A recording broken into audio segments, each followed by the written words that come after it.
Kansas City, Missouri, the heartland, a compilation of streets and neighborhoods like most other American cities.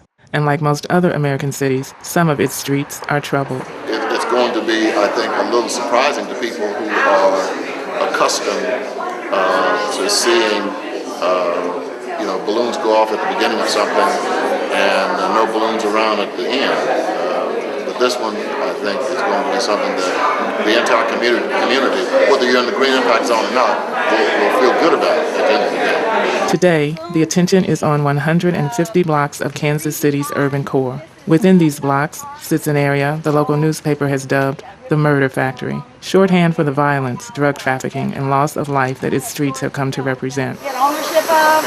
The ones that are overgrown are investor properties that they don't mow. Business is operating out of that. I'm not sure whether he's storing things. It's not a retail type business, but I think he has a lot of things stored in this building. The building next to it was a movie theater, and of course has not operated for many, many years.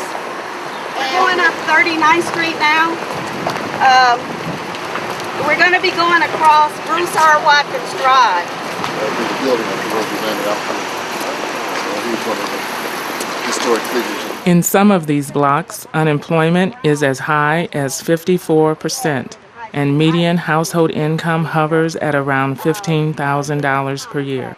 Here, most see only devastation, but for others, the vision is very different.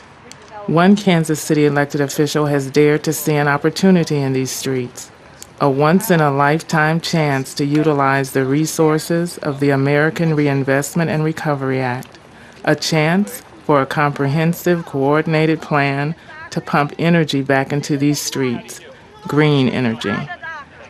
Anchored by home weatherization projects, smart grids, transportation improvements, job training, a botanical garden, research centers, and the promise of a green economy, a new vision has emerged.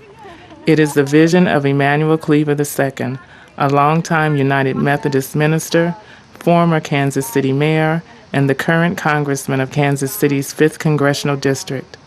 Today, Congressman Cleaver's vision, now embraced by the community and its political and corporate leaders, moves full steam ahead with the attention of White House staffers and cabinet secretaries. Today is the beginning. Today, the vision becomes a working plan to build a sustainable and livable community from the ashes of urban blight. This is the Green Impact Zone. We appreciate those of you who have come out today for what we believe will be one of the most exciting things to happen in our community in quite a while. Today, we move with the opening of the Green Impact Zone Assistance Center, an office that will deal every day with the transformation of 150 city blocks in the urban core. And so we move from a vision to the visible. In the Louvre in Paris, there's a famous painting by Murillo entitled "The Miracle of San Diego." Today, with the support of the Obama administration, the Regional Planning Agency, MARC, the mayor and city council, and neighborhood leaders, we began to paint what I believe will be described in the future as the miracle in Missouri.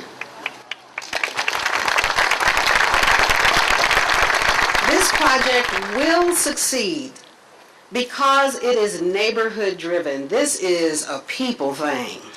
As you've already heard, there's some great things going on in the Green Impact Zone, and I'm pleased to announce that ATA and MAX will be a part of it. I'm pleased to report that we've already purchased 3 electric vehicles and are in the process of integrating them with our existing biodiesel and hybrid fleet. The purchase of locally made electric vehicles is just an example of KCP&L's commitment to what we like to think of as a new, sustainable economy. And I'm thrilled to come to you on behalf of the President of the United States. I always like to say that.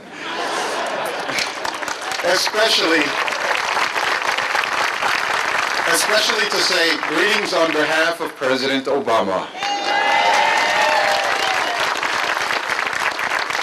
And I'm fortunate and blessed that I don't come alone. I come with a team of people from the White House that has been put together by this president to do precisely the work that is being manifested here today, to create the kinds of partnerships that allow the kinds of creative investments, to identify the leadership and celebrate the leadership of members of Congress, of local leaders, who, in spite of the absence of a smart and progressive and long-view national policy that would look at our cities and our metropolitan areas not as problems but as places of opportunity and solutions, communities have been working creatively to get to this point, to do these kinds of things where we bring restoration and renewal to places that need it. But none of this would be possible, and we would not be here today were it not for the leadership of Congressman Cleaver.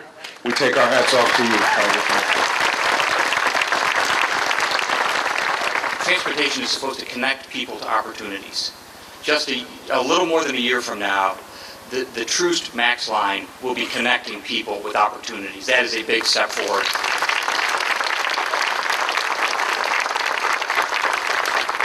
And Congressman Cleaver, you've laid out a great vision and have been happily relentless in targeting federal, state, and local investments into the green impact zone. And these investments will provide an economic lifeline for the communities, making the kind of long-term infrastructure investments that positively impact people's lives. If you think about what President Obama has directed us to do, it's unprecedented. You actually have federal departments, get this, working together.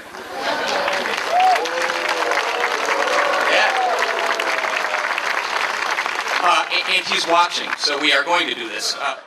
I'm greatly honored that President Obama chose me to serve as his HUD Secretary to help realize the vision he's articulated for our cities and urban communities, who have never depended on our ability to work together more than they do at this very moment. Like him, I know change is never easy, that revitalizing our nation's urban communities won't happen overnight because of any one policy or the work of any one agency. But whether it is supporting models for sustainable growth like the Green Impact Zone or helping other localities devise their own, we're committed to changing this country for decades to come by making strong, inclusive communities the foundation of America's prosperity. Thank you all for being here today, and congratulations. Helping underserved populations is never popular, and especially in tough economic times. I applaud you, Congressman, for going against conventional wisdom and political expediency.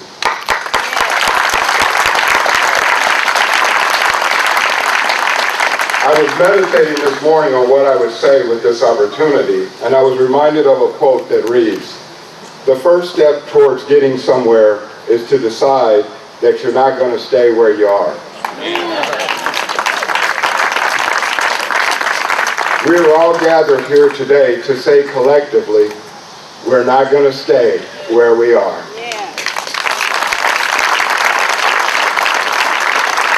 This is a new beginning, not just for Manheim Park, but for our city and our nation. We have the opportunity to begin a sea change in the lives of those who have historically been underserved. An opportunity like this comes once in a generation, and we are committed to making the most of it. We have been given a tool, and like any tool, it is only as useful as the craftsmen who use it.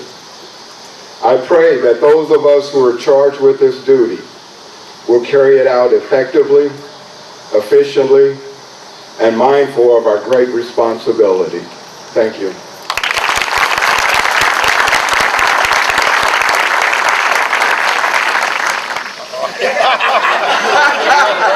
There we go.